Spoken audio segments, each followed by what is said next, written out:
Investors, for all my passive investors out there, make sure you shoot me a DM to join our investor partner list so you guys can see all our opportunities, our deals that we got going on. We just dropped our May newsletter, so we'd love to share that with you so you can look at some of the opportunities we have coming up for you guys to partner with us. Right now, the 96 unit is going really good, turning that over down to Montgomery. I think we got 5 units under construction right now. We got people moving out of the 12 unit and cycling into some vacant units so we can go in and completely renovate those over the next 60 to 90 days. So that's going really well. We got Operation Bluey. We're closing on that. Coming up on the when are we closing on Bluey? Closing on Bluey this Friday. I had to think through it, so many of them. Operation Bluey closes this Friday. Operation Hometown closes on the 16th.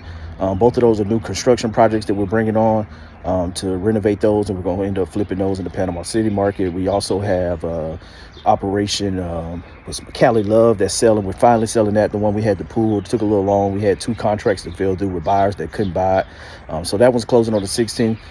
Cross our fingers. And then also we have Operation Quick Turn. That one is selling later this month. And then we also have one of our rentals that we're selling as well too, long-term rentals that we're moving out in the market. So a lot of things going on, a lot of projects that's being sold. We're still buying, using some really good strategies that's still working in this market, and we're getting deals done. So we'd love for you guys to be part of our Operation Invest family and to partner up and check out our newsletter, and let me know if you got any questions. Let's go and let's make some equity happen.